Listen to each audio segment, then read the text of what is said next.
Sai, Shri Sai, Satcharitra, Chapter 15.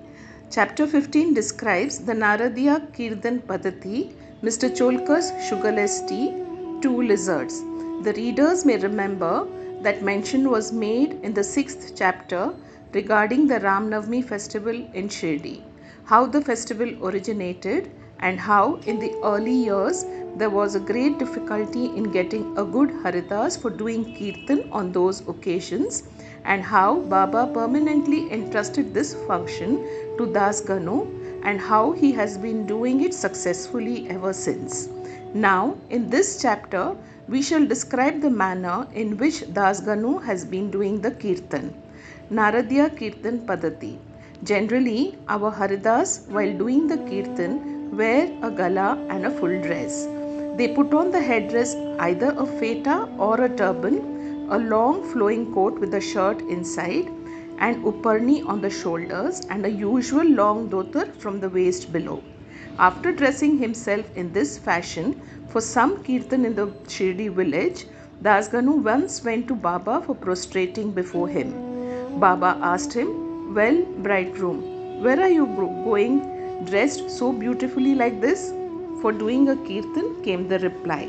Then Baba said, "Why do you want all this paraphernalia, coat, uparni and feta, etc.? Lay off all that before me. Why wear them on the body?" Das Ganu immediately took them off and placed them at Baba's feet. Thenceforth, Das Ganu never wore these things while doing the kirtan. He was always bare from waist upwards, a pair of chiplis was in his hand, and a garland round his neck. This is not in consonance with the practice generally followed by all the Haridas, but this is the best and the purest method. The sage Narada, from whom the Kirtan Padati originated, wore nothing on his torso and head. He carried a veena in his hand and wandered from place to place singing the glory of the Lord. Mr. Cholkar's sugarless tea. Initially, Baba was known in Pune and Ahmednagar districts, but by Nana Sahib Chandorkar by his word of mouth, and Das Ganu by his splendid kirtans spread the fame of Baba in the Konkan. In fact, it was Das Ganu, may God bless him, who by his beautiful and inimitable kirtans made Baba available to so many people there. The audience who came to hear the kirtans have different tastes. Some like the learning of the Haridas, some his gestures, some his singing, some his wit and humor, some his dissertation on Vedanta, and some his main theme, and so on. But among them, there are a very few who by hearing the kirtan get faith and devotion or love for God or saints. The effect of hearing Das Ganu's kirtan on the minds of audience was, however, electric as it were. We give an instance here. Das Ganu was once doing his kirtan and singing the glory of Baba in Kopaneshwar temple in Thana. One Mr. Cholkar, a poor man serving as a temporary employee in the civil courts in Thana, was amongst the audience. He heard Das Ganu's kirtan most attentively and was much moved. He there and then mentally bowed and vowed to Baba, saying, "Baba, I am a poor man, unable to support my family. If by your grace I pass the departmental examination and get a permanent post, I shall go to Shirdi, fall at your feet and distribute sugar candy in your name." As luck would have it, Mr. Cholkar did pass the examination and did get the permanent post, and now it remained for him to fulfill his vow, the sooner the better. Mr. Cholkar was a poor man with a large family to support, and he could not pay for the expenses of a Shirdi trip. As is well said, one can easily cross over the Nanhe Ghat in Thana district or even a Sayadri range, but it is very difficult for a poor man to cross the Ambar Ghat, that is the threshold of his house. As Mr. Cholkar was anxious to fulfill his vow as early as possible, he resolved to cut down his expenses and save money.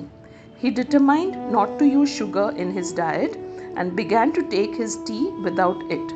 After he was able to save some money in this way, he came to Shirdi took Baba's darshan, fell at his feet, offered a coconut, distributed it with a clean conscience along with sugar candy as per his vow, and said to Baba that he was much pleased with his darshan and that his desires were fulfilled that day.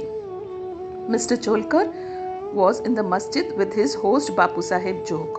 When the host and the guest both got up and were about to leave the masjid, Baba spoke to Jog as follows: "Give him, your guest, a cup of tea fully saturated with sugar."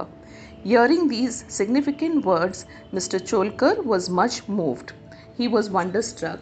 His eyes were bedewed with tears and he fell at Baba's feet again. Mr. Jog was also curious about this direction.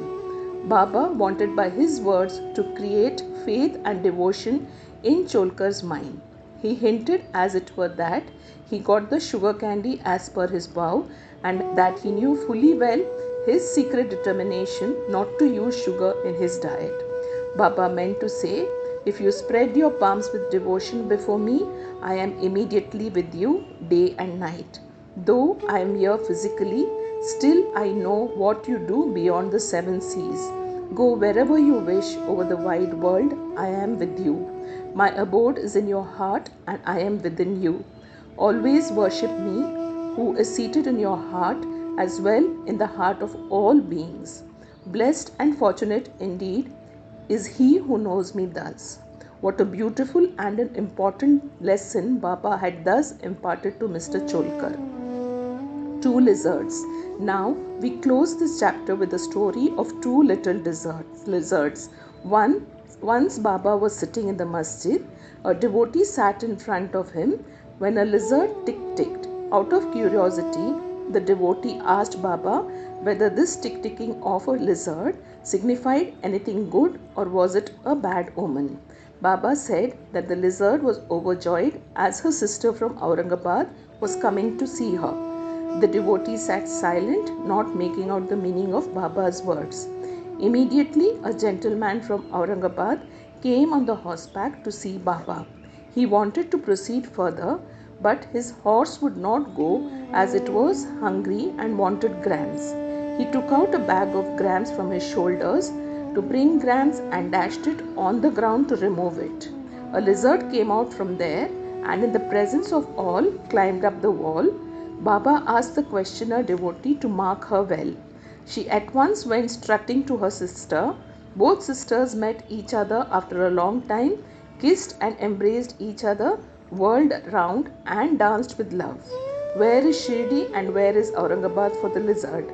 How should the man on the horseback come there from Aurangabad with the lizard? How should Baba make the prophecy of the meeting of the two sisters? All this is really very wonderful and proves the omniscience, the all-knowing nature of Baba. He who respectfully reads this chapter or studies it daily will get all his miseries removed by the grace of Sadguru Sai Baba.